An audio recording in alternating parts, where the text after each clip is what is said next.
Hey troops, it's Jeff Avely here, the Op Sergeant Major with Veterans for Freedom, back with you now. We have a few special guests with us here today. This is a bit of a special segment. It's one of the themes of this show that we like to promote is we're trying to provide a veteran view on the issues here, because that's something that's really absent from the discourse right now. It's been the case for quite some time. I think that the state-funded media, they basically just kind of they grab somebody with a Legionnaire's hat on and stick them on the front page of the National Post to tell us what a terrible thing it was that we did in Ottawa there. But that's not to say that he's actually ever been anywhere or done anything in terms of operational missions in the military. But I digress. We've been hearing some chatter, I guess, in the veteran community about some discrimination that former members might be facing right now at the hands of the RCMP when they apply for their firearms license, which is known as a PAL in Canada. It's Possession and Acquisition License. So we brought on a few experts here today to kind of fill out this issue for us a little bit and put some meat on those bones. And I think what I'll do is I'll just hand this around clockwise. I have the talking pillow at the moment, and I'll pass it on over to Sheldon to start with. And Sheldon, if you don't mind just giving us a quick introduction, tell us a little bit about yourself and what brought you here today. Well, thank you, Sergeant Major. I was an Army cadet and a cadet instructors list officer for a number of years. And I did the jump course. I got to Germany. I was a well-traveled CIL officer, if I can put it that way. My interest in firearms started out when I was relatively young, hunting with Dad, that kind of thing. And I got out in '88 to go regular. Went to Gagetown for the Combat Arms Officer Selection Board, and we were all basically told that there was this thing called the Forces Reduction Plan, and we could all be in the Air Force or the Navy. And I told them I didn't like blue. Green was my favorite color, and that was the end of that. So I became a college instructor, got much more active in the firearms rights movement, ultimately became president of Canada's National Firearms Association, did that for just about 12 years, and stepped down from that role in December after I was pretty satisfied that the organization was going to do just fine without me, thank you, and that seems to be the case. My own interest in this is because I know a fair number of veterans. I've been active in my Legion right since my CO told me that I was to join 282 Newgate Branch at 4th and Fur, and I transferred to Branch 43 in Prince George, British Columbia when I got back from university. And I've been active in my Legion ever since. I'm currently the chairman for the Prince George branch. And I've run into veterans who have had problems. No names, no pack drill, of course, but there one circumstance I can describe as one veteran was involved in removing firearms from a particular side in a particular tour in a conflict, and the people that they removed the firearms from were subsequently rounded up by one of the factions and basically had all their throats slit, their babies smashed against trees, and their bodies put in pits with lime or thrown off of bridges and all of the rest of it, and the most horrible kind of thing you can imagine. And his biggest concern was, or his concern on coming back, and he had PTSD and he never told anybody about it. And we kind of connected because when I had been in Germany, I was with 3 RCR and he was with 2 RCR. And I was a flyover and he was regular, but we had this RCR thing going there, and he came and sat in my office and told me the whole story one day, and I was just blown away, and I thought, wow, that's a hell of a thing to be carrying. I said, you need some help, because I can't give you the help you need. I'm happy to listen and everything else, and that actually is a big thing, being willing to listen. That's huge in PTSD for sure. But I can't give you the help you need, and you need to get help. He says, well, here's the problem. He says, if I go get help, they'll take away my guns. And guess what triggers my PTSD? Taking away guns. Yeah. And I went, well, let's work on that. And I said, there are people you can get help from that are going to be more understanding than others. And the problem with that whole thing is that some people are just anti-gun, and they'll see someone with PTSD and they'll go, oh, you're a potential powder keg. You're you're a dangerous nut, and you've got training, so we don't want you to have anything. And I ran to another guy who had a buddy or a wellness check assigned on him without his knowledge. He was at home sleeping in bed, and the NERT team came in, and he woke up. He's PTSD triggers, grabs a knife. The next thing he's always got everybody pointing all this stuff at him, so he had to go to court, and he lost the ability to own a firearm for a good long time, and he's on probation. So this stuff is real, and it is happening to people. And the ones I've experienced, I don't really think that the punishment warrants the activity. So there's my 2 cents on things. Right. Yeah, that's really eye-opening. Yeah, and I do find that the media really presents the issue of PTSD in a way that stigmatizes the issue. I find that there's a lot of hype around that. I'm not going to dive into it all right now. I'm sure it'll come out throughout the course of this discussion. I think for now, we'll just hand that talking pillow on over to Steve. And Steve, why don't you just give us a quick bio and a little bit about what brought you here today? Okay, basically, farmer's son there from Saskatchewan. Involvement with the military was joined the NSAS Guards as a young fellow there, ROUTP. Was in for a few months or whatever, and that was after the Vietnam War. And anyway, I kind of bailed out of the military after that for quite a few years. Wound up getting back into it because I married my wife, got many people within RCMP and lots of them in the military. And I was doing a couple of years as a CO of an Air Cadet Squadron. Anyway, just before Gulf War I, I threw my name in for because I wanted to join the forces. I was getting tired of where I was working. Anyway, they needed engineers, so they took me in, and the doctor made me two years younger, and I got in at 35, going in through CFOX, and I carried on. Airfield engineer, basically qualified airfield engineer. Then they were going to do away with that, or they're going to get rid of airfield engineers, and they're just going to go with combat engineers. So I figured, what the heck, at 40 some years old, I'll go in there and I'll be an Army engineer.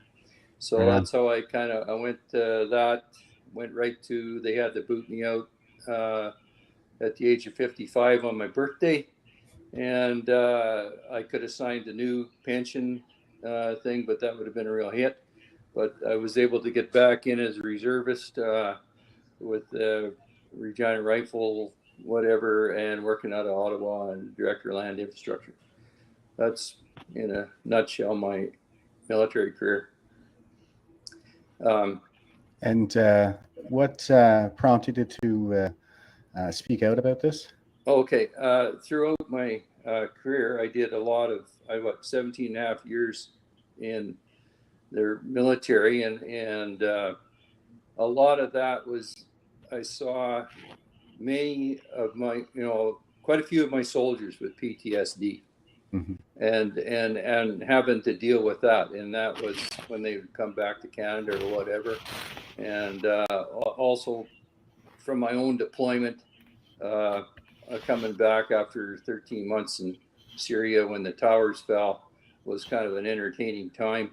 And I had kind of had my own issues that I didn't want to really talk about to anybody, that sort of thing. So I just kind of would bury it and whatever, carry on.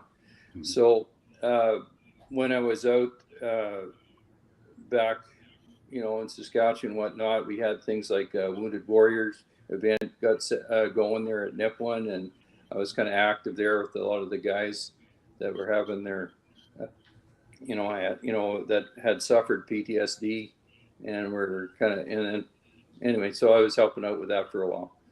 So that's my interest. That plus I've always been through my family history and everything, firearms has always been a big part of my whole upbringing. Like my grandfather would have been probably a market hunter and in the turn of the century type of thing. And it was always, you got heirlooms and everything else that kind of come down, and it's a kind of way of life. And it's just, a firearm's just another tool. Anyway, and it gets to be a real problem when the media gets a hold of something or whatever, and they see it's just been they don't want to. They feel, all right, you've joined the military, you know how to use these weapons. We're kind of afraid of you or whatever. We don't want you to be anywhere near them when you get out, especially if you've kind of seen some stuff that's kind of made you think twice about things and whatnot. Anyway, that's what made me want to be a part of this conversation. Yeah, I think the mental health component is going to be a really strong theme here, obviously because there's PTSD in the title, but there again, I'm going to underline that stigma because there's really no evidence to suggest, as much as PTSD has been studied, that it makes people more violent, as in it makes them want to harm others. Right. Right. Yeah. So like irritability is a symptom, but that doesn't necessarily translate into aggression, I guess, like as in outward aggression toward another. But yeah, we'll be getting into all that stuff shortly. I think Tony, your turn with the talking pillow. Quick bio and tell us a little bit about what brought you here today. Okay, I'm the executive director of the Canadian Shooting Sports Association. I've been doing this job for 25 years now, a long time. I don't have a military background, but I come from a military background family. And so I'm pretty familiar with a lot of the situations that happen. Of course, with 37,000 members and 25 years of listening to them, we have a lot of members that are ex-military. And so I'm very familiar with a lot of the problems that they face. And, Sheldon brings up a really key point here. And I've got to reinforce this because it doesn't apply just to military people. It applies to all firearms owners. We cannot seek help. That's right. Seek help. That's a really good point. It's huge. Yeah, that is a really good point. The RCMP, the government says, the government says all the time, like if you're having a problem, seek help. And then they pass laws and regulations telling physicians that if you seek help, they've got to report you. Exactly. And then you lose all your guns. Wow. And that's not going to make me any happier or lift me out of my PTSD or whatever other ailment I've gotten. Of course, PTSD, as you point out, Jeff, is very well studied and it very rarely manifests itself aggressively. And people will go into the PTSD depression. Sometimes the only thing they've got is their hobbies. Yep. And exactly. Great. I guarantee you a SWAT team crashing through your door doing thousands of dollars damage to your home while they ransack your possessions and take away the things that make you happy. I guarantee that's not going to do your PTSD any better. Right. And I just had to hit Google for a second because the name wasn't coming to me. But remember Chris Kyle? He was, yeah. So that was basically his whole story.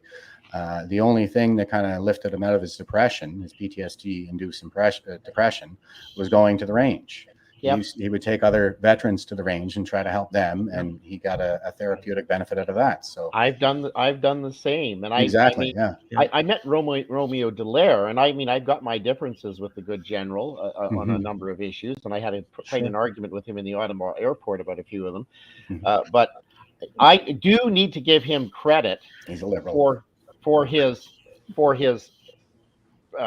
ability to come out and say, look, I've got this problem and I need help. And he really raised the profile. Unfortunately, he's also a gun grabber, right? So there's this dichotomy there that's a bit of a problem. But he really did raise the profile. Yeah. And it's really surprising the number of gun grabbers that are in the military. That it just blows me away. Like, how can you guys do that? Like we work with you for 30 years and what are you doing? Especially when you see an event like we had with the Wounded Warriors there, and at Nipawin there, and got that organization kind of going. And part of their deal is the guys would come out and use the range or whatever, and just kind of remember the good parts, you know, of things. And you know, Absolutely. And Right. Tony can It's a support. bonding exercise, right? It Yeah. is. I it's mean, a I went out. bonding exercise. Yeah. I went out to a gravel pit with a buddy of mine and his daughter the other day because our local ranges were all closed for competition.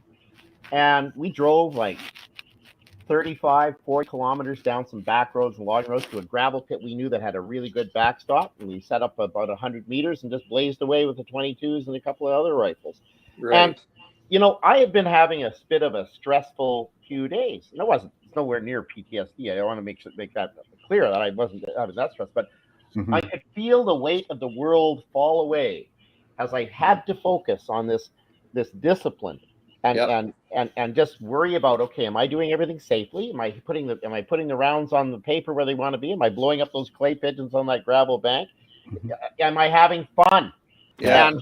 And it all came together, right? Mhm. And it felt like I'd been to a spa, if anyone can relate to that. After that, I mean, you're lying in the dirt, Yeah. with a rifle in your arms. I just love it. That's my Fresh jam.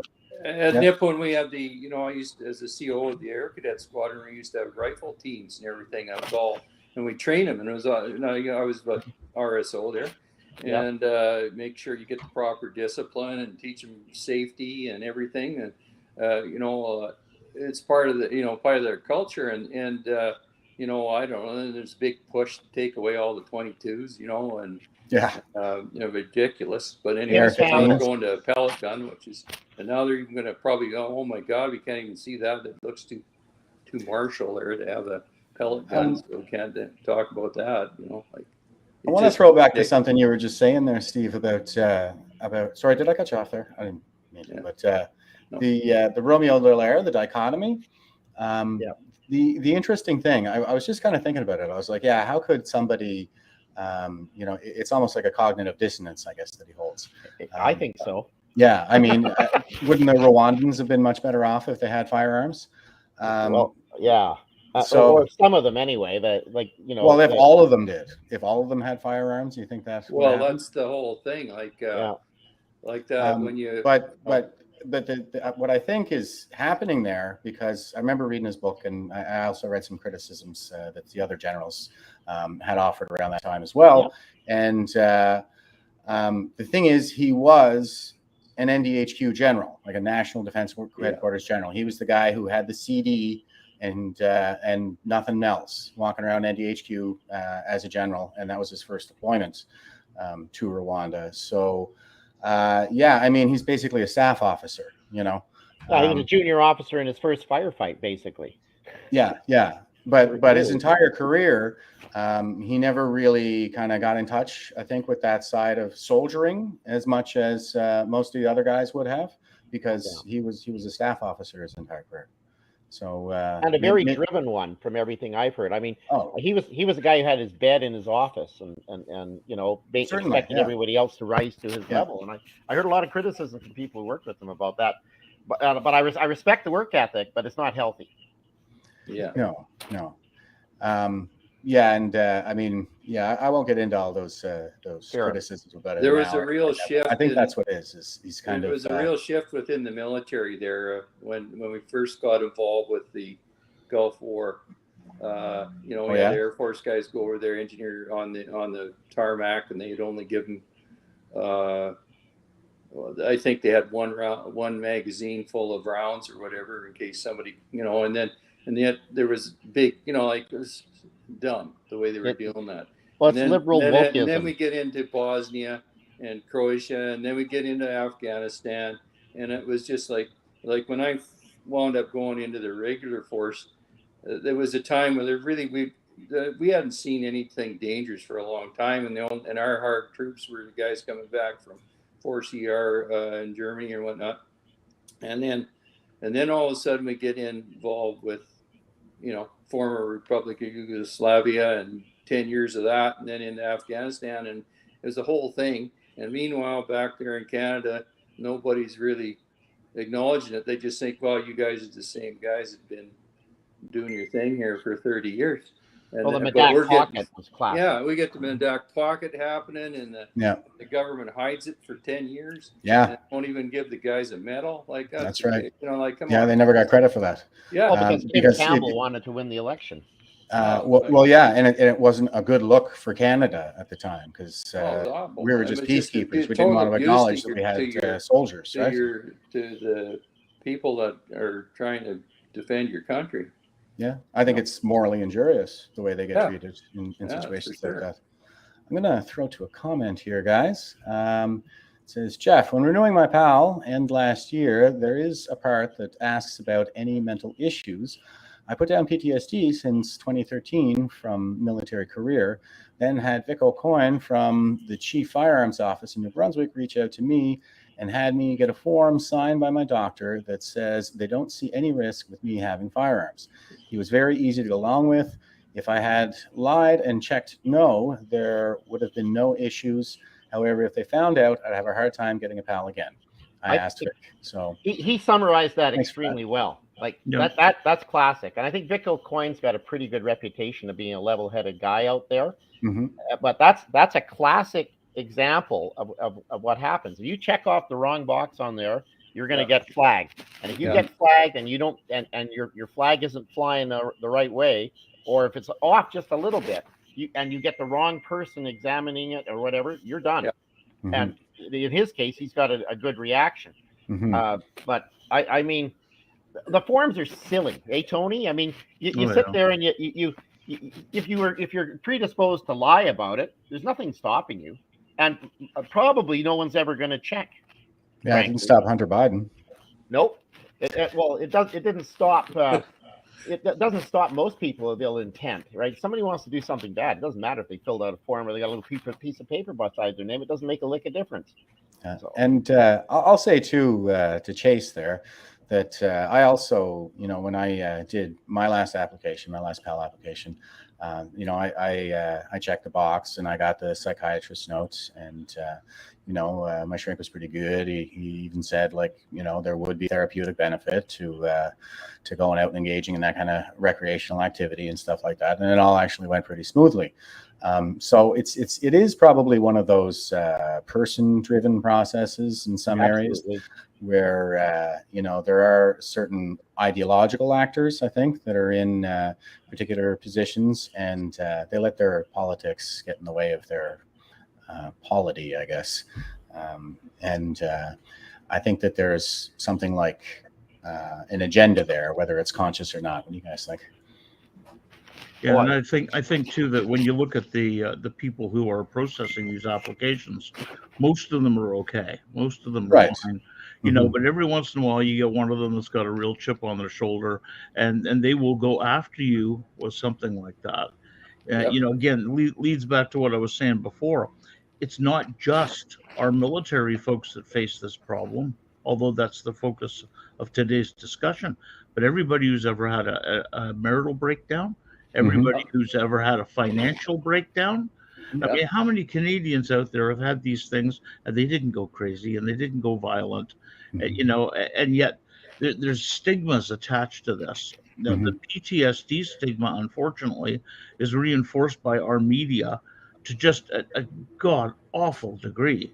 Exactly. You'd swear that every veteran that came back from overseas had some kind of craziness to them, and they're all ready to turn into John Rambo at any given moment.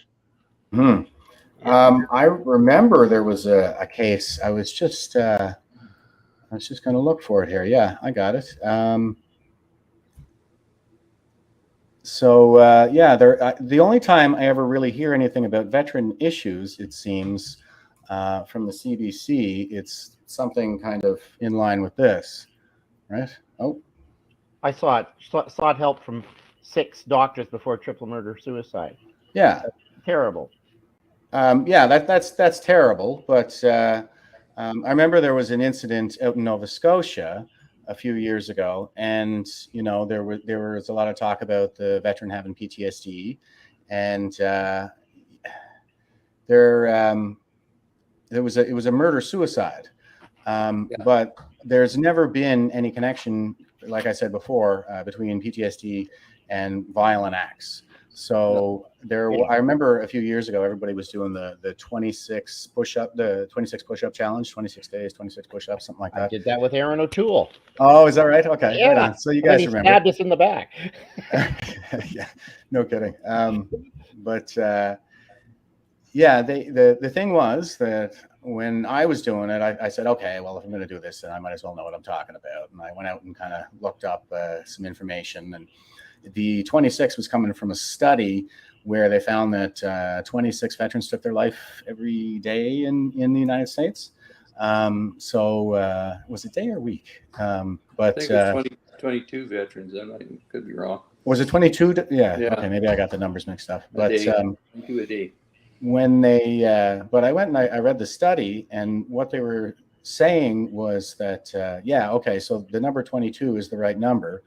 But they never made any connection between that and PTSD, and everybody was doing this to raise awareness for veteran suicide and PTSD. But the study from which they got the number didn't even make that connection. It actually said that it wasn't able to do that, in spite of the fact that it was looking to do that. The only connection that it was able to draw was with depression, and that's kind of the dirty little secret in the military, as is my understanding, is that in the military, they have a higher rate of depression than the general population. And there doesn't really seem to be any, similar to police, I think. You're right. You're doing a job which is largely unappreciated by large numbers of your society, and I wanted to add one other thing, is the cascade effect of basically what's a destroyed healthcare system. I mean, it used to be that we didn't have lots of problems with large numbers of homeless people, and those who had serious mental issues had places that they were getting treatment.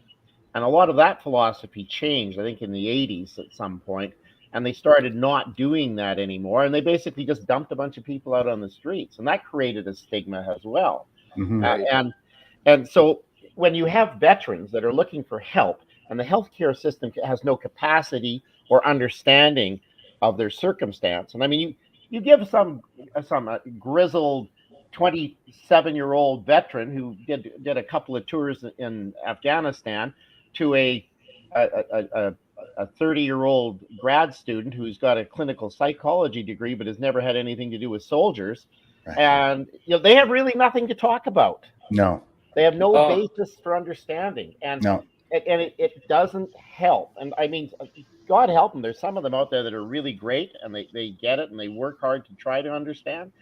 But it used to be in World War I, the guys would, when they formed the Legion, my grandfather was involved in that. He was a Canadian engineer in that war, and he came back to Big Valley, Alberta, and he started the Legion there with a few other guys. And the Legion was where they got their counseling, and they did it with alcohol. That's what it was. Legion was counseling. It brought everybody down, or it helped everybody. All of our local legions after World War II as well. There wasn't we didn't have big numbers of psychologists on standby. No, it's peer support. A lot of the guys coming back from World War II had a lot of problems that they dealt with, and whatever, had to deal with it on their own without any medical system. And once the World War I veterans understood that the World War II veterans weren't trying to take over their club, they actually could provide some support and help to walk these guys and women through the problems that they had experienced in their own military service. And it was a valuable asset.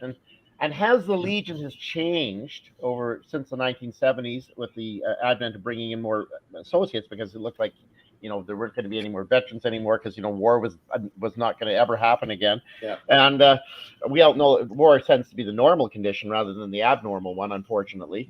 It is the state of affairs in the world. That's right. And so you now have legions with tons of extremely well-meaning folks who have no military experience but have family members who did, who are running them, and more power to them. My own Legion has some excellent people who are associate members who are involved in the executive and the leadership of the branch, but you got to have more people who had stripes on their sleeves or wore a uniform and understand what it means in order to build that rapport back up. And also it helps to get away from the alcohol a bit, because that created its own series of problems with addiction, alcoholism, and so on, Right. went hand in hand with the problem. Yeah, I mean, I can only speak for myself, and maybe we could come back and talk a little bit more and do the Legion, do a deep dive in the Legion as a topic. But I know just in like within my own peer group, none of us are interested. You know, I know. We don't want anything to do with them. Well, you don't get any kind of support there. You don't. Well-meaning people. I don't. I don't really feel like I'm even necessarily welcome in there. I don't think I would relate very much to the people who frequent it, and I don't think that they get it. You know, I don't think they understand what I understand, or they understand kind of like where I'm coming from and my issues. And I know like they wouldn't even allow me in because I was unvaccinated when I first moved back to my hometown here. So you guys don't, you definitely don't stand for the same stuff that the rest of us stood for, right? Well, it's a changing, the World War II guys didn't much appreciate the Korea War guys either. They didn't feel it was a generational thing. You guys are a real war, you know. And the same thing, and it started off a little bit like that with Bosnia, Croatia type of thing. You guys weren't, like I went to Chilliwack here, and they didn't want any of them guys in there because it's not like a real war. Oh well, and the thing that's just kind of carries on. It's childish. It's childish. Yeah, but I think that this is actually something new because we don't even want to go in.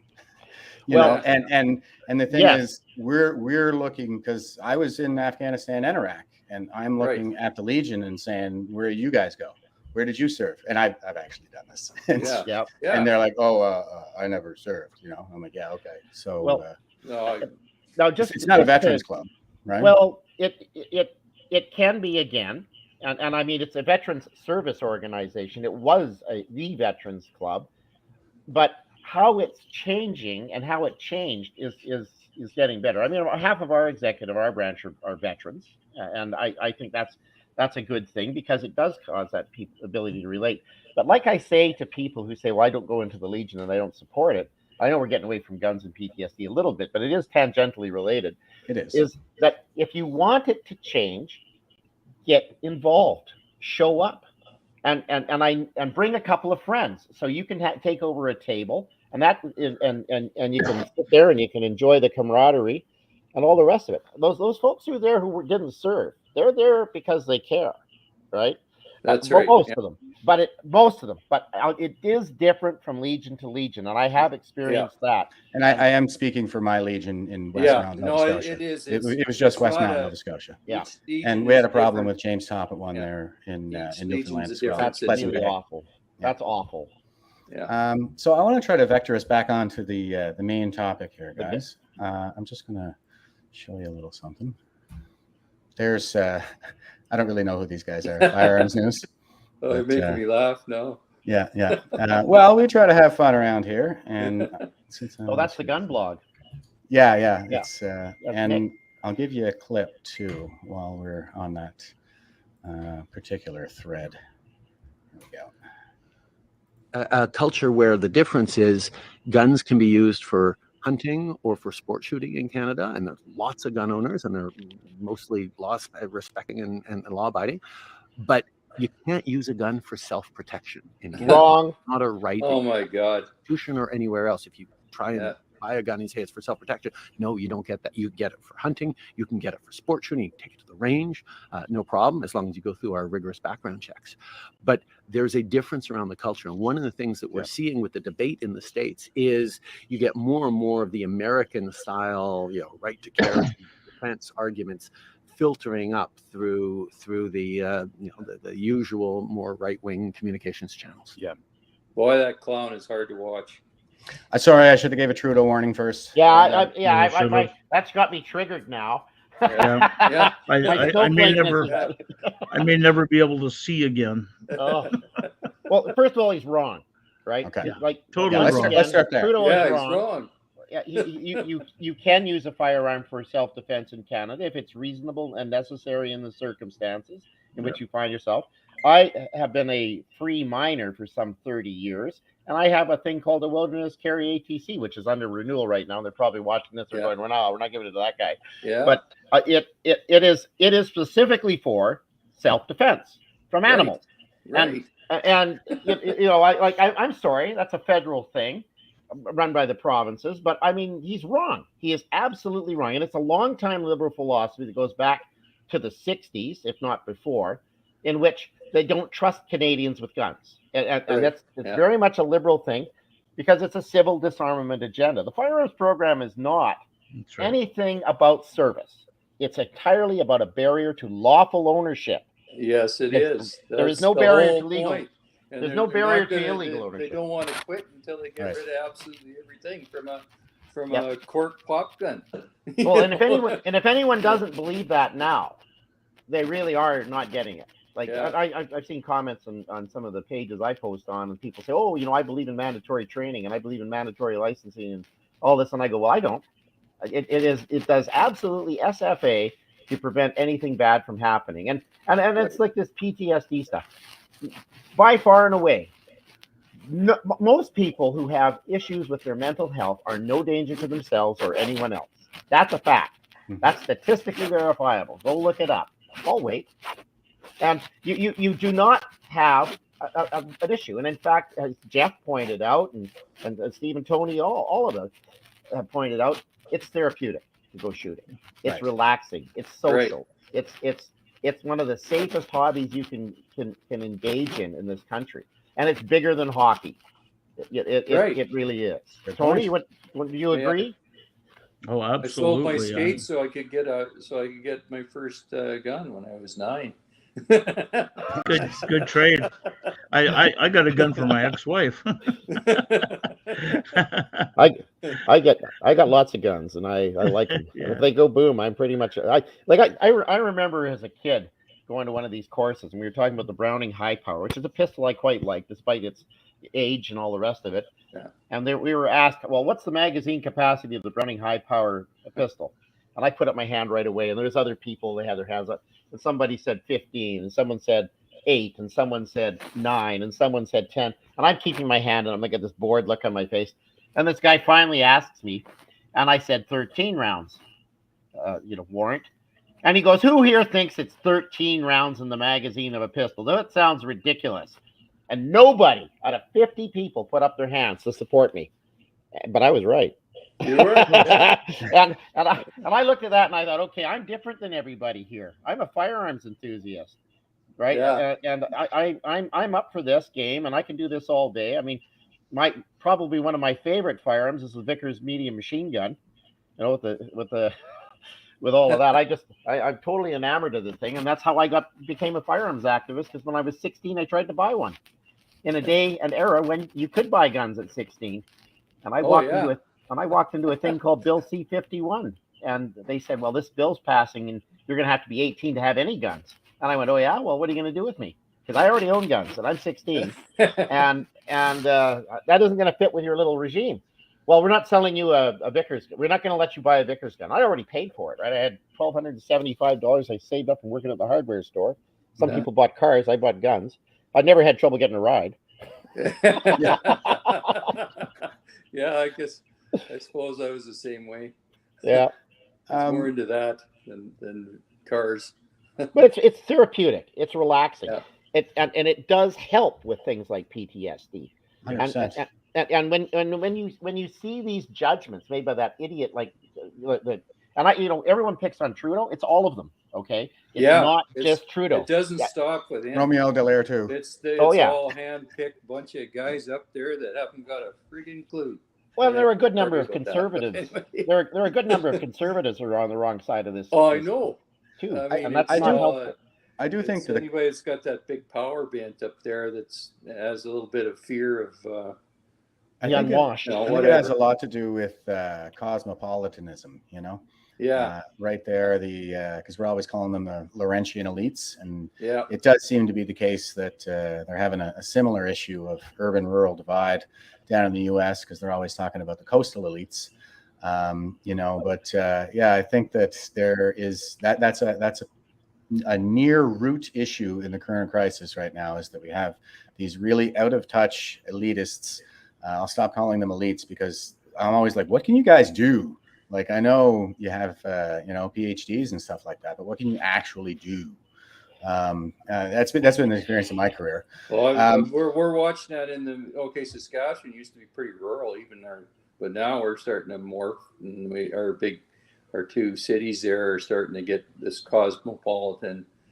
I don't know, and they're just not in touch with the other half of the people that live elsewhere. Well, I'm finding too. I'm finding there's pushback. I mean, we're from all over the country here in this little group. Yeah. I'm in Prince George, British Columbia, and I teach at a community college. I'm coming up on 30 years as a post-secondary educator with my little degree and everything there. That and I think one of the things to understand is a degree means that you've got an expertise in a specific narrow area. It doesn't mean that you're a good person or your life experience is any better than anybody else's. But it does mean for me, I know an awful lot about siege warfare and fortresses. Yeah. And if I was to be might be able to use that catapult there. Yeah. Oh, you can see it, can you? You might be able to use that in the future too. Yeah, that's on my mantle. Like, you can see my my catapult up there. It's I a always little wanted model to build one of those. I think, guys, one of the things we do need to talk about though is the changes that are coming in C21, where they're pledging an increase in the red flag laws. Now, for the listeners that don't know what a red flag law is, it's anything that presents a red flag to your firearms ownership. And they're already, we've been living with these for 25 years, and Right. we can already see how these things are disproportionately applied to veterans. Absolutely. They do. It's totally disproportionate. Being a veteran. Yeah. And being a veteran is already a red flag. Yeah, and this is an issue that they're talking about down in the States right now. You can see a lot of the folks on the Republican side of the aisle, or whatever that side of the aisle is right now, if you can even call it a mess. But they're kind of fighting tooth and nail to keep these kinds of laws out. Like, they don't want red flag laws because they're fraught with abuse wherever they've been tried. Total abuse. So anybody who doesn't like you can just kind of call the RCMP and turn your life upside down. Get doxxed. They swat you or whatever. You'll be getting swatted. Get a neighbor who doesn't like you for some reason. You looked at him crossways walking by. Yeah. They swat you. Yeah. And when you guys look at the application form for a PAL or an RPAL, you see red flag laws already written in that. Right. The reason they're asking you if you've had a marital breakdown or if you've been ever treated for a psychiatric disorder, that is a red flag law. They're doing this so they can use this to investigate it to deny you the license. Now, let's call a spade here. I'm not suggesting for a minute that everyone in the firearms control bureaucracy does not want you to have guns. Most of them are just government clerks and they couldn't care less. Right. However, the people that put it together in order to deny you the ability to own firearms. New red flag laws, I will guarantee you, they include stuff about military service. Guarantee it. I wouldn't be surprised at all. Yeah. I wouldn't be the least bit surprised. And the sad thing is, flag laws. I mean, so we're all supposed to be living this absolutely perfect life, and nobody does anything wrong, and you've always had everybody kind of gets their 50-year marriage, and come on. Didn't you watch Bambi? Never argue with your wife. Never raise your voice. I had a buddy staying with me last night who just had a marital issue. I mean, packed him off this morning just before this. And I mean, this is the way life is, right? I mean, my own marriage went on the rocks after 16 years. That's a while ago now, and then it's all good. I'm fine. Actually, I'm really fine. Yeah, good. Awesome. But it's shocking to see veterans trundled out during Veterans Week or around Remembrance Day, lauded and treated as heroes and praised to the heavens. And yet, like in my case, Jeff, you're talking about not being allowed into your Legion because of the vaccination stuff. Well, I was the parade marshal for my parade. I'm the chairman of the branch, and I was on the organizing committee for Remembrance Day. I actually wrote the protocol for the vaccination exclusion area that we were required to have. and I was not allowed in that area. I was not allowed back in the Legion after the service, and I just went over to see one of my buddies, and we had our duds on. He dressed up in his duds at home, and we sat there and we had a coffee, and truth be told, we had a shot of whiskey after that too, and had a damn good conversation. And I thought to myself, you know what? This entire thing is nonsense. And I remember I had to go into the exclusion area because I was commanding the flag party and everything. But I stood out in the street because when I drew the lines, I kept the street out of it, like it wasn't in the exclusion area, so I could be right there anyway. And I got in trouble from the MC we had, and he said, "You put the Legion at risk with that." And I go, "Really? Did I put the Legion at risk?" I said, "You arrest me. You go ahead and arrest me and see how that goes." I can see the headlines now. It's just be stupid, right? Yeah. And I mean, the whole thing's been stupid. The whole vaccination thing's another issue that's just up there in the stupidity, the forcing of all this. And people want to get vaccinated, go get vaccinated. You don't want to get vaccinated, don't get vaccinated. But don't tell me I can't travel, I can't do this, I got to pay money. If I'm getting, it's nonsense. Yeah, they're privileges now, right? Yeah, that's rights are shifted. And just like firearms ownership being treated as a privilege when it's been a right in common law ever since the Bill of Rights and the Magna Carta. Well, that's an interesting. Let's dive into that a little bit, because I got to wonder, like, don't I have a right to self-defense in Canada? Yes. Yeah, and a right means like nobody can get in my way of me defending myself, right? And you have two. You have the natural right that every living creature shares. Mm-hmm. Okay, you go ahead and you grab a groundhog by the neck and see what happens to your hand. Okay, right. Every living creature shares that natural right to self-defense, but there's a legal right to self-defense too. Mm-hmm. And that goes right back to the 1689 English Bill of Rights.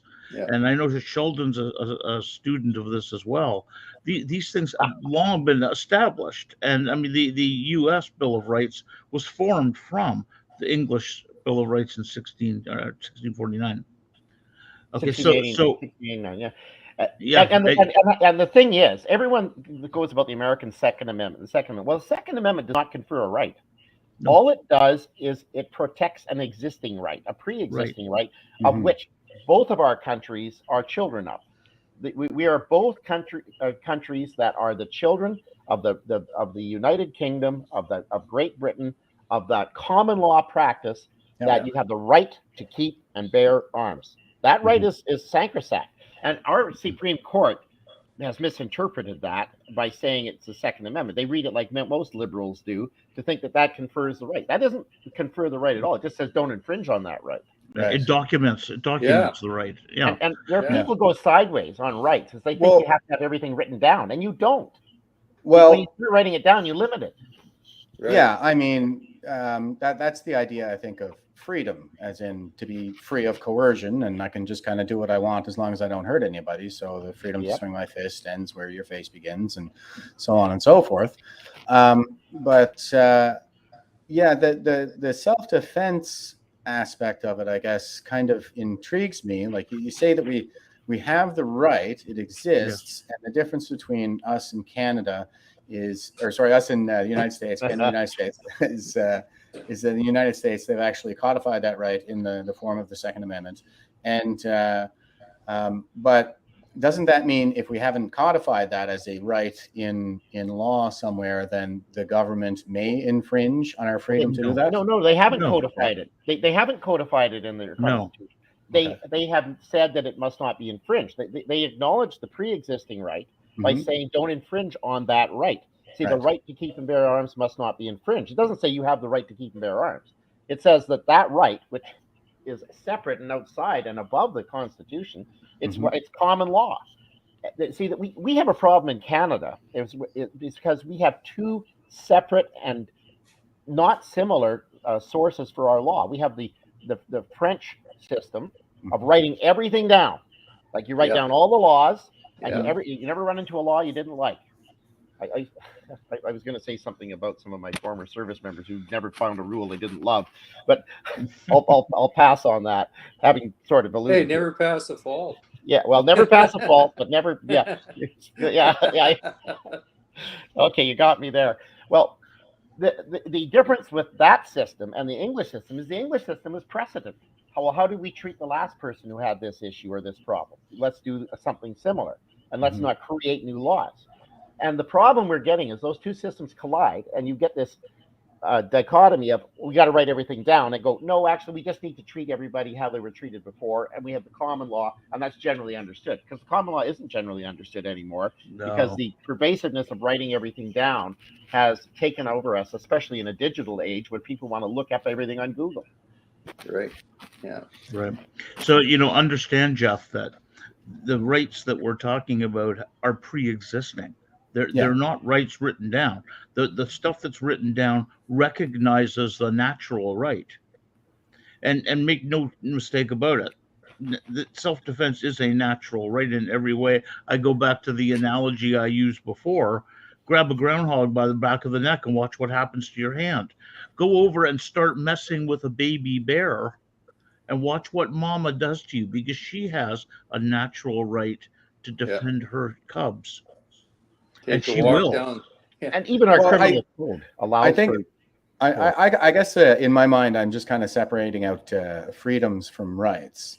Like there's a freedom, and the natural state is total freedom, and that is also chaos. And so there's a certain social contract that we all have to engage in order to kind of free ourselves up from mere survival. And to be able to kind of live in a peaceful society, and the freedoms, I guess, that the government may not restrict are called rights. That's kind of how I understand it. Until they want to restrict them. Yeah. So take what you just said and change one word into this. What you're talking about is a social order. And a social order is something we all agree on. Okay, well, all of us agree we're not going to run red lights. Yeah. Okay. Well, no, we don't. We're not going to talk about your driving habits. That's not my driving habits. I've been going through a green and had people try to cream me, so I know it's not good. Well, there you go. But this is a social contract we make, and our laws, the criminal code, is a social contract. It's not a bill of rights. It doesn't specify our rights. No. Who specifies our rights? Well, we do. Yeah, and if you don't stand up for them, you lose them. If you do not assert your rights, they're gone. And I think one of the other aspects to this, Tony, is the whole concept of equality and freedom, and equality versus freedom. Because the more equal you try to make a society, the less freedom you're going to have. Absolutely. And that's because we call that's the thing we call communism. Right. Yeah, exactly. And which is where we're going. What we're seeing is really that. And I hate to get ideological about this, but we've got a big problem here, and if we don't recognize it and see what's coming down the pipe, we're all going to be really, really equal, and we won't be very free. Yeah. But I'll throw this out there just to go back to the 1689 English Bill. It says in Article 11, no Protestant shall be debarred the use of arms suitable to their defense. Yep. Now, I don't know if you could write it down any clearer than that. Okay. That seems like the Second Amendment seems like a reiteration of that. It is. It is. Yeah. All it is saying you cannot infringe on that right. Right. Because that right is essential to be able for us to do what we did to overthrow the yoke of what that little, basically what was a British Civil War. Another one. Yep. The Americans were actually British, and they were fighting other British. They just had a different way of viewing the world. And I mean, the kinds of things that are happening in this country right now, with over a whole range of issues, are extremely divisive. And it shocks me that we have a government, which has apparently a lot of support in society, that thinks it can do these things, and it's okie dokie. And that's how you get a civil war. Very shocking. I used to wonder how could things happen? How could you have so many people in Germany, for instance, all of a sudden get on board with the Nazi rise, or even China? How can this happen? And I said that'll never happen again. No way. But I'm telling you, what I've been watching over the last few years here, I'm just watching this. I couldn't, I'm aghast at what's going on here. Like, Yeah, your papers, please. Sign up at yeah, the your papers, please. It's not anything different. Really, it's surprising, you know, like I've talked to guys that I knew all my life, good friends and everything, you know, and they just say, oh, no, and I says, maybe, you know, when you've been into a country like Syria where you have to get your documents out every time, you know, you're crossing all these borders and you got a galil stuck in your belly for whatever reason or whatever it is, you know, like dragging out your papers, and you say to yourself, you know what, I'm really glad Canada doesn't do this, you know. I'm really happy. And then you come back here and you see this BS go on over something like a forced make you stick a needle in your arm, whatever, based on a bunch of friggin', you know, it's just ridiculous. This is not Canada. Our you know, my relatives here that fought in World War II and whatnot would be rolling over in their graves if they saw this stuff. I say the exact same thing. I talk about, like, I did Nijmegen 2016, went to Grosbeek Cemetery, you know. Been there myself. And I mean, those boys been laying there peacefully for 4 generations as great titans of the Enlightenment, and now they're rolling in their graves with what our leadership has done to their legacy. Yeah, it's appalling what we have allowed to happen in our own country. And I look at the lack of turnout for elections, the lack of understanding of political issues, the lack of connection with governance that people have. And it just drives me crazy. I mean, I teach Canadian and world history in my professional career. And, you know, I am not one to emphasize social history. I emphasize diplomatic and military history, and I go on with that, and because I want people to hear something that's not the same message that they're getting in some of their other courses from some of their other instructors who have different views. Because I'm not there to tell them what to think. I'm trying to help them learn how to think. So this is tell them this is the truth of what has happened there, and draw, you know, go from a position of, you know, a solid foundation. Happy to have an argument with anybody about anything. And that is kind of, I think, the default state. Like we were just talking about how war is basically the default state. And I think that authoritarianism is essentially the default setting on human psychology. It's really, that really is the emancipation, I think, more broadly. You know, it's the emancipation of humankind from nature, and our own psychology is included in that. So, it's right back to, you know, domination of the other tribe and stigmatization of the heretic, and the witch hunts are back, clearly. Oh yeah, absolutely. Witch hunts are back. Surprised there isn't a pole out in my front yard with a fire under it. Yeah, and so it's no wonder that we see so many veterans being so vocal about this. Because they've been to all those places and they've seen how it works, and I bet you, I mean, there's a kind of emotional experience that comes along with that, and with interacting with people in those places. When you kind of start getting your veteran senses up in Canada and the place of your birth, like, what the hell is going on here? And this reminds me of being in such and such a place. Right, exactly. Maybe people want to start listening. What do you think? I agree. Well, I know, just, you know, like guys that hadn't had any experience in the military, like professional people, and they have a little experience with some law enforcement or whatever it is, but you haven't been over and seen this in a place where it's gone wrong, right? And or where it's run like that. When you see a lot of that stuff, I mean, And I've been lucky not to have done anything like that. I mean, the beer drinking tour I did was really a great deal of fun, but it has no. I mean, you know, we had the Polish crisis and all that. That was interesting enough, but there's a stark difference between what people did on some of their service, and you can be empathic, you can be sympathetic, but you can't completely understand unless you had the bullets go flying by you. All the veterans have a different war.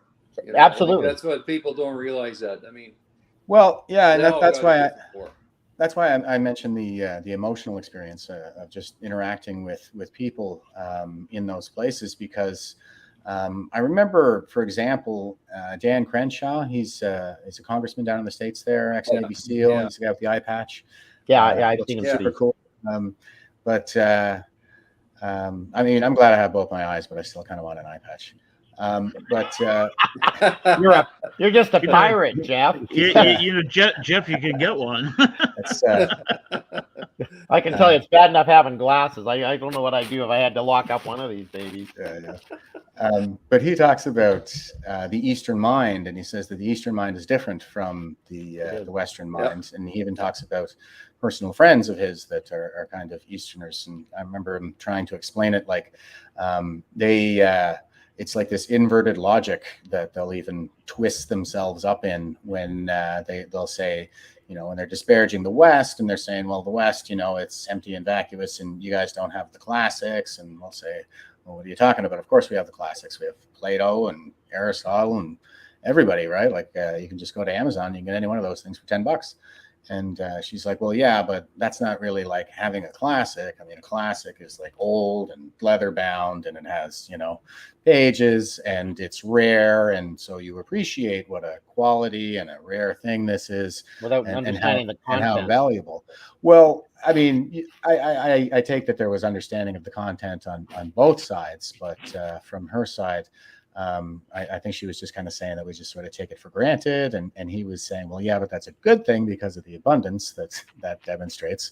But it's kind of like what I see is, it's Orwellianism. It's Soviet, I guess, is what Orwellian was a movie, but it's, Orwell was a socialist who criticized authoritarianism and communism. He was a socialist, but he couldn't accept Stalin, for example. Yeah, right? That was his thing. But there's like a sort of inverted paradigm that they live in, where whatever serves the state is true.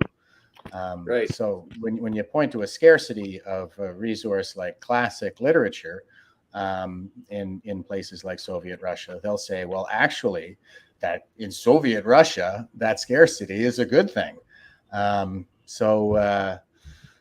That's kind of what I see, like the way things are going, because people are sort of not engaged with their rational faculties at the moment.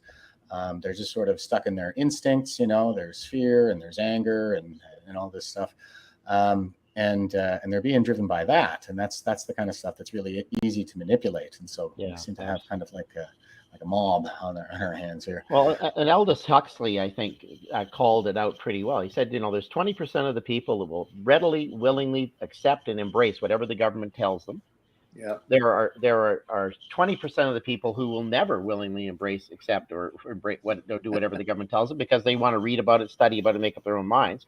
And then there are the 60% in the middle who can be swayed either way, right? If given the circumstances. And what we have seen over the last 3 years on a range of issues, including firearms and including vaccination protocols and mandates and so on, is the swaying of that 60%. But they have not broken the 20% on the one side, and the 20% on the other that embraces all of this stuff it's going insane. Yeah. And just to I'll steer us back again, but in light of the way things are going, I mean, there's pretty clearly a WEF agenda out there, and we see where that leads with Sri Lanka, and we can follow that back maybe a year and a half to where the Dutch are right now, and maybe that puts us, 2.5 years out from Sri Lanka, something like that, if we're following the same path. But in light of all of that, you would think that I guess firearms would be would kind of be an essential. I always make the case that like being able to handle a firearm, I see it as something like being able to perform first aid. Like it's the kind of skill set that you have for emergent circumstances. Absolutely. You don't want to need to use that skill set. But hey, I mean, like if our state is about to implode, wouldn't you want to be able to hunt or maybe defend your property from roving gangs of men who will band together in situations like this and just go out victimizing people, like don't you think maybe you'd want, say, a veteran, a retired war veteran in the neighborhood with a firearms license, maybe in a situation like that? I don't know. What do you guys think? Well, my crime rate in my neighborhood has gone down considerably since I put up the no compromise flag on my pole and took down the Pearson pennant. My neighbors asked about that. What's that? And I said, oh, well, that's just this flag about this. And I would explain it to them. But to relate to your point, Jeff, my now deceased father was talking to the father of another, who's also another deceased several years ago. And the guy was Dutch, and he went in to see my dad in his office. And he said, I don't really, it's good that our sons are friends. But I said, I'm not really happy with the fact that your son is into guns and all of this, and it does all this advocacy. and my dad looked at him and he said, well, Lou, it's like this. There's an awful lot of young Dutch boys and girls that are really, really grateful that Canadian boys went over there who knew already how to handle a rifle. Yep. And my friend said, he looked, he said, I've never seen my dad speechless before because your dad totally nailed him. And that's really part of this. This is a culture. And there is a rigorous attempt being made to destroy that culture with barriers like checking off a box on PTSD might give you a problem, or saying you had a marital breakdown might give you a problem. It's a barrier to ownership. The whole system is. It is not about a service. It is not there to help you to get into the community or anything. And those who think it is are elitists, and they're basically parading around with their firearms license, saying, "Look at what I've got on my license. I've got my RPAL or whatever the hell it is." And I mean, I don't know what my license is, Tony? And you probably got a funny one too, because where have I got the damn thing? I look at the back of the thing here, and I put my license up, and I say, this is not a thing I'm proud of. That I have all of these little things on here that say I can own this and that and everything else. Yeah. I'm not proud of that, because what that means is you can't. Right. Yeah. Right? And that means I can't sell that stuff. I can't give it away. That's what I feel about that too. Nonsense. It is nonsense. The whole thing is nonsense. Well, this is nonsense. Yeah. I tend to agree. And it's interesting to me, like, how do you square this circle? Because you have a right to self-defense. Okay. I don't think anybody in Canada would argue that. And you have a right to own property. So why can I not own property for the purpose of self-defense? Exactly. I think that's one of the best summaries I've heard of that, Jeff. Yeah. Yeah. Yeah. But you can, and you should. Yep. You can, but you should, but you have so many voices that are saying exactly the opposite of that. And that's why we're in this fight. That's the reason for the fight.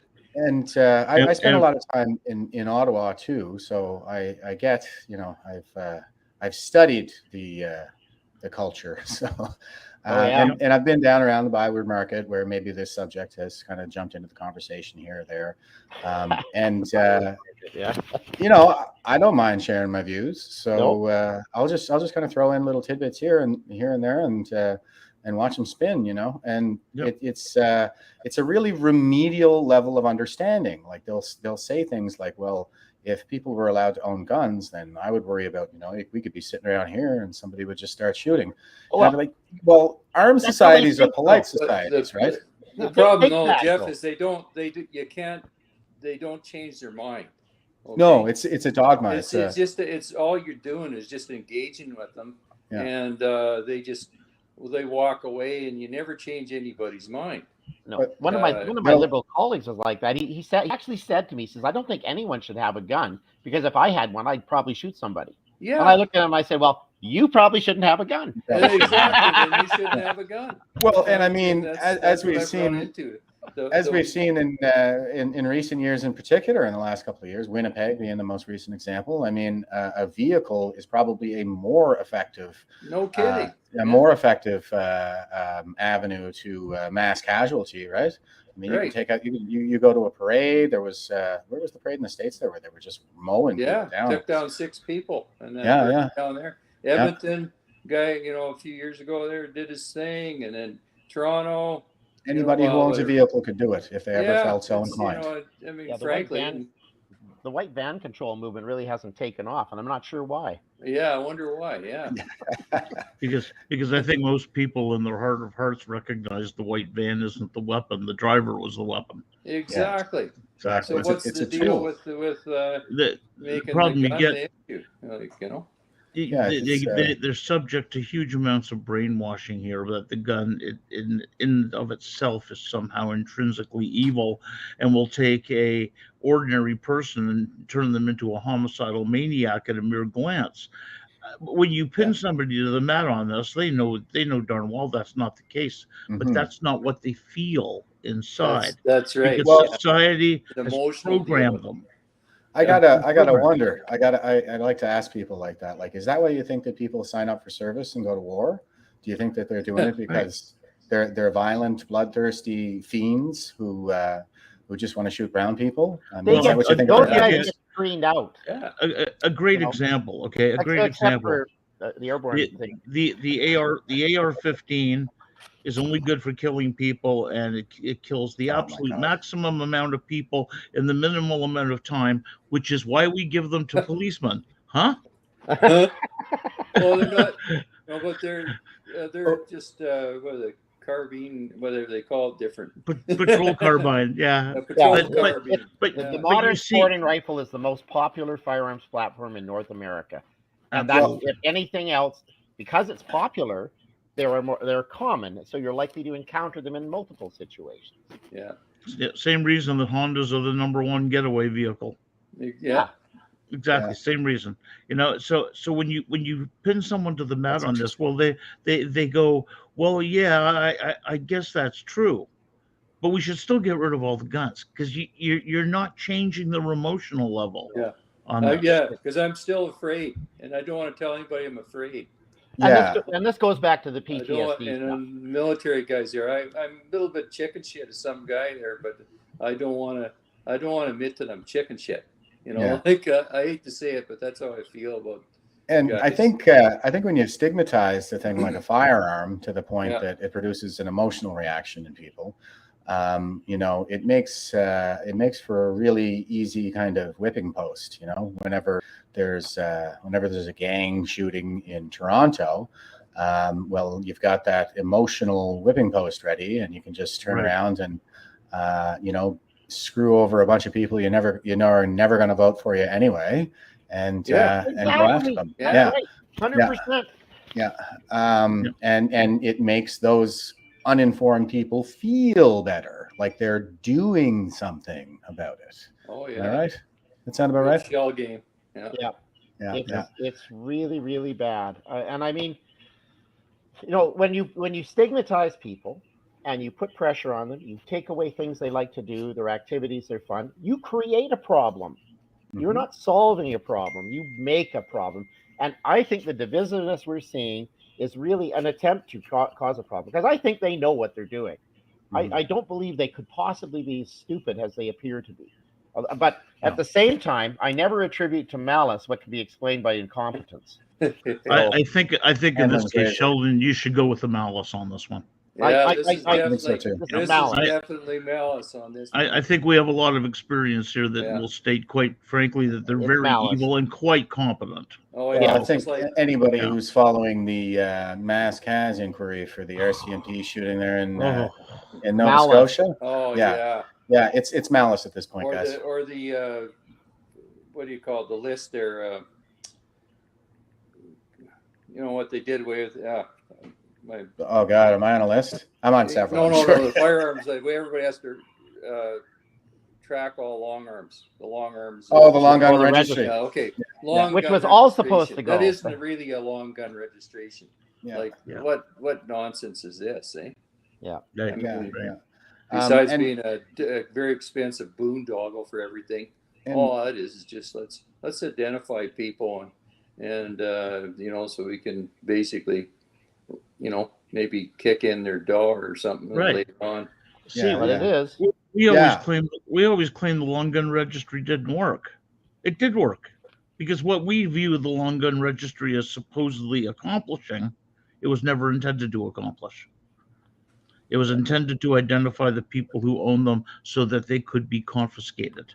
Right. That's That what it was was the for, always number for. And one it's the same with the reason. handgun registry. It doesn't Why make do you any think? difference. Why do you think they fire it up I again think so through the too. back door, and they don't? But they don't Oh, want to call it a long gun registration. it's not backdoor. They've just gone to a different format. Yeah, that's They're all. Yeah. they're recording now every single transaction. They don't know what the gun is, but why does it matter?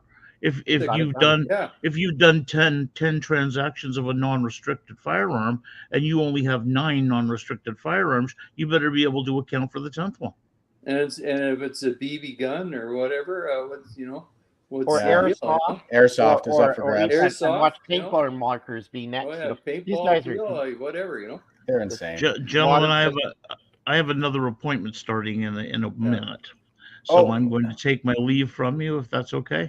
Good to see you, Absolutely. Tony. Thanks. Yeah, You Tony, too. thanks a lot for You joining us. guys. It was great to have you.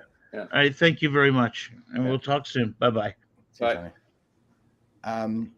Yeah, I was going to say, since we were just kind of talking about the, legal firearms owners getting blamed for gang violence in Toronto, if you just look a little bit south there, you'll find Chicago, which has a real problem with gun crime as well. And it's a gun-free city, according to the law. So, Well, Chicago has a lot Or of look problems. at California. Yeah. Well, same it thing. doesn't matter. Every single one of New York. Where are all the problems? One of the things people forget is the American population is more than 10 times the Canadian population. I can Yeah. correct it on this, Oh, but yeah. I think it's something like 370 million people. 370 million is a real big number. And I get discussions about people about vaccine injuries and everything else, and they talk about stats. And I go, well, look, there really aren't huge numbers of people committing these violent acts with firearms when you statistically break it down and you look at the United States. I'm sorry, it just doesn't fit. Yeah, you have focused crime in particular areas with small numbers of people doing large numbers of crime. Sure, Yeah. that's the case. But even so, it's 370 million people, boys and girls. Yeah. That's an awful lot of people. And if there were broad numbers of people carrying out violent acts, it would be anarchy. And it's not the case. Yeah, and they tend to they line them up with statistics from other countries that have lower populations, very different sets of problems. Like different regions have different issues, different cultures, different histories, different legal frameworks, and the whole shebang. And what I think is probably more valuable, what I really kind of find so interesting about the United States, is how the state's autonomy allows us to do a more kind of apples to apples comparison, So you can look at a place like a place like Chicago with what they have going on there and what the outcome has been, because it's a gun-free city, and the outcome, of course, is that it's got the most gun violence. And you can, I don't know, pick just about any city except for maybe Dallas in Texas, and you don't see that problem. And I can remember having this conversation with one of my liberal counterparts there a few years ago, and he was saying, "Oh, well, that's because of all the drugs and stuff like that that's going on in Chicago, and they have all kinds of problems." And I was like, "Yeah, but don't they bring those drugs from Mexico? You would think that you would right up through. they probably run them right through Texas. Yeah. And you know what? And poverty is an issue. Ethnic, sure, yeah. Interethnicity violence is an issue. Yep. And the cultural breakdown and poverty. There's such huge factors in places like that. And I mean, when we go back to the whole PTSD thing here, it goes back to a lack of supports where they're needed, when they're needed, right? And you have people out there who may not even know they need help, who are floundering.